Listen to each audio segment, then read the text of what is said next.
Welcome back, everyone. Democrats say they're the party that really cares about poverty. They've had complete control of California for a long time now. How have they done? Here's Anita Vogel with the facts. Well, thanks, Steve. Despite low unemployment, a booming stock market, and a strong economy, poverty is still a growing problem in the U.S., especially here in California. According to the Census Bureau, the poverty rate, including the cost of living in the U.S., is 14.7%. In California, it's a whopping 20.4%. And while homelessness is growing across the country, up 1% between 2016 and 2017, nowhere is it more acute than California. Lawmakers here call it a humanitarian crisis. One of the most prominent havens is in downtown Los Angeles, a homeless community known as Skid Row, butting up against businesses and housing. People live openly there on the streets, in camps and tent cities. In 2017, on any given night in the U.S., more than 500,000 people were homeless. But most of them were in California, followed by New York, Florida, and Texas. In Los Angeles, the average home price is around $600,000. But experts say you have to earn over $100,000 a year to rent an average two-bedroom apartment. Adding to the problem has been a rise in crime in California neighborhoods. Some blame the release of more criminals onto the streets due to Proposition 47, a measure pushed by Governor Brown, reducing penalties for nonviolent, non-serious crimes, converting some felonies to misdemeanors. Critics say now drug addicts often escape punishment for crimes to support their habits. Any theft under $950, even if it happens during an armed robbery, may not be subject to jail time. Steve. All right, thanks, Anita. Now, we talked about crime earlier. I don't want to go back into that, but there's so much else to explore here. Congressman, let's just get back to this question of whether California under Jerry Brown is a model for the rest of the country. It seems to me that there's another way of looking at it, which is it's an example of exactly what's gone wrong with the economy, in the sense that parts of California are booming. Silicon Valley, as Governor Davis has been saying. For those doing well, it's great, but there's so many people in California who've been left behind by this economy. And the Democrats have been in charge of the state for an awful long time. The poverty rate in this country is $25,100 for a family of four. And unfortunately, 15.3% of Californians fall under that. But it's higher in Texas, it's 22% in Mississippi, it's higher in most of the Trump states. Now, it is true that housing is expensive here, but used cars, fresh produce, much less expensive, and of course we spend nothing on home heating oil. So that $25,100 may be difficult to survive on. That is the poverty rate. Now, the main reason for problems is the high cost of housing, as was, and that's because we've had population growth. People vote with their feet, and the majority of American citizens have, every American citizen can pick which of the 50 states to live in. They choose California. That drives up our housing prices. It's because we have such a vibrant economy, because we have the science, the technology, and the colleges, that so many people are coming here, both immigrants, but we get more and more citizens born in the United States. We're the biggest state by far, and that puts a strain on the housing market. Look, I would love to believe that's true. That's honestly, I love California. I love being here. I wouldn't want to be anywhere else in the world, just so everyone's clear. And that story of an open California is a great story, but it feels like that's not the reality. No, the reality for is so many working people today. Yeah, in the state. our working Americans are on the streets right now, and we could take $23 billion that we're spending on immigration, and we can help our homelessness, especially the 10,000 that are living in downtown.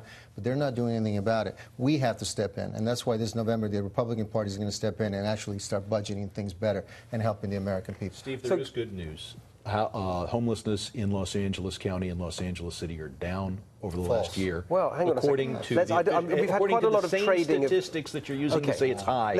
They also say it's come down. All right, let's not have endless debate about statistics. I just think there's a general point, which is that right, but you know, I live close to San Francisco. I'm there. You know, it just feels really shaming. Those pictures we saw of the homeless encampments feel like they're from a third world country. So I chair a business group with my predecessor, Governor Wilson, and 3 years ago we said our second highest priority was poverty. And the governor put in an unearned tax credit. He's given more money to schools in poorer districts. There's middle class tax credits. I mean, we do have a challenge, but if you are well educated, the sky's the limit in this state. The problem is not Is enough more people money the willing to answer? give. I mean, a lot of people make the argument that actually the homelessness problem is a function, exactly as the Congressman was saying, of the housing problem. But that is something that for a long time now, the Governor Brown hasn't really done anything about. If you add to that transportation cost, the cost of living is just so unaffordable for people.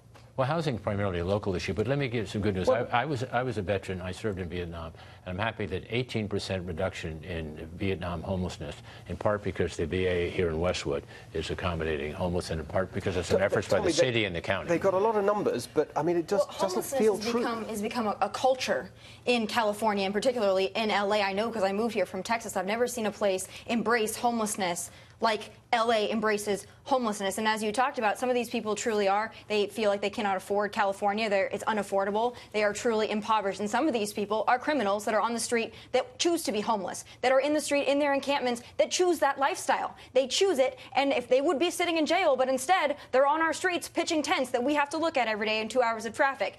And it's become a culture that's been accepted. And you can't throw more money at the problem. If you want to talk about housing unaffordability, that's absolutely true. But then if housing is already unaffordable, why would you stack on more regulations making it more expensive to own a house? For example, that's a really good point, because it's so much more expensive to build a house here. For example, if you compare it to somewhere like Houston, for example, where you've got a very different approach to zoning and environmental regulation, housing is a lot cheaper. I'll give you an answer to that. So CEQA, which allows any citizen to oppose a project, delays... To do what? I'm sorry? The California Environmental Quality Act allows any citizen... You can live in San Francisco and object to a housing project in L.A.